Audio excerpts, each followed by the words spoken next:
Ito hong pamamahagi ng 5,000 pesos fuel assistance sa public utility vehicle drivers na umani ho ng iba't ibang reaksyon sa ilang transport sector workers. Alamin natin kung ano-ano itong mga reaksyon na ito sa pag-uulat ni Bombo Beta Servito.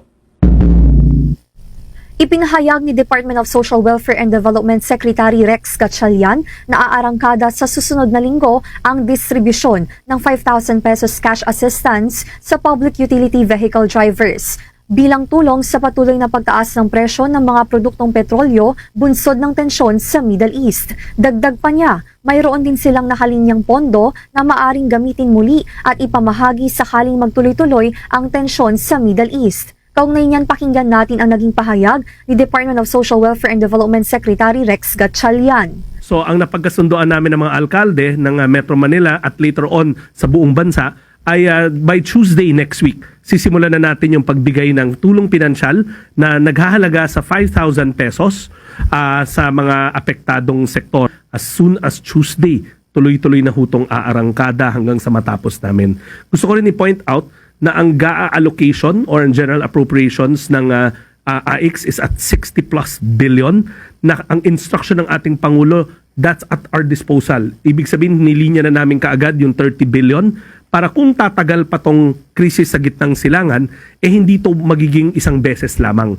So naka-standby na yung 30 billion, handang-handa na ang DSWD, nakakasa na rin ang mga mayor, and this is a whole of government approach para masigurado natin na the poor, the marginalized, and the vulnerable, lalong-lalo na yung ating mga driver na mga apektado, ay hindi lumubog sa mga nangyayaring krisis sa gitnang silangan. Umani naman ng iba't ibang reaksyon ang nasabing cash assistance at nakapanayam natin ang ilang transport sector workers na umaasa sa tulong mula sa gobyerno. Sinabi ni alias Gemma na kasama niyang namamasada ang asawa niyang jeepney driver at anya, malaking bagay para sa kanila ang cash assistance kung makakatanggap. Narito ang naging pahayag ni alias Gemma. Sana kung meron, makakatulong. Kung wala, wala naman kami magagawa. Kung wala namang bibigay. Malaking bagay yung ibibigay nila kung ano may bibigay sa amin. Katulad naming mga namamasada, kung walang kita, wala kami pagkain. Ay nako, sobrang hirap talaga. Katulad namin, namamasada lang kami, di ba? Sa mahal ng bilihin ngayon, hindi talaga nagsasapat yung kikitain namin. Tapos, tumiglang tumaas pa yung crudo, di ba? Malaking kabawasan talaga sa kita namin yan. Kaya, sobrang hirap talaga yung ganyang tumaas. Ayon naman kay alias Robredo na 45 taon ng jeepney driver, hiling niya ang agarang aksyon mula sa gobyerno sa kasalukuyang sitwasyon. Kaugnay niyan, narito naman ang naging pahayag ni alias Robredo. Ay, panawag sa gobyerno, dapat yun, huwag na pantaas yung gasolina. Sasabi ko, bakit nagtataas? Wala na tuloy kami kinikita. Ay, wala na nga pasahero, madalang ng pasahero sa amin kasi nasa aircon. Ipinahayag naman ni alias Kalansiaw na bilang isang taxi driver, malaking kawalan sa kanila ang pagtaas ng presyo ng petroleum products. At anya, sana ay mapatupad ang nasabing pamamahagi ng tulong mula sa gobyerno. Pakinggan natin ang naging pahayag ni alias Kalansiaw. Sana po mapatupad nila para naman mapakinabangan po ng pamilya ng mga driver.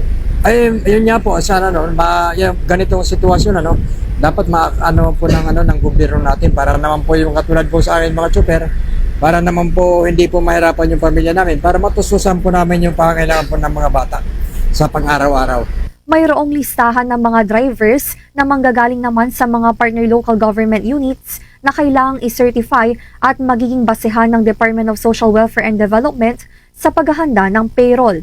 Magkakaroon ng schedule ang mga drivers para maiwasan ang mahaba at siksikang pila, gayon din na masiguro na magtuloy-tuloy pa rin ang transport services habang ang ibang drivers ay kinukuha na ang kanilang cash assistance. May mga help desk na itatayo kung sakaling magkaroon ng issue sa payout. Samantala, pinag-aaralan ng Non-Transportation Franchising and Regulatory Board ang paggamit ng digital system para masiguro ang mabilis. Para sa Bombo Network News, ako po si Bombo Beta Servito. And this is Bombo Radio Philippines, the #1 and most trusted source of news and information. Basta Radio, Bumbo. For the most trusted source of news and information, visit our website at www.bomboradio.com. Follow us on Bombo Radio mobile app, Facebook, YouTube, TikTok, and X, formerly Twitter. Like, share, and stay connected. Anytime, anywhere.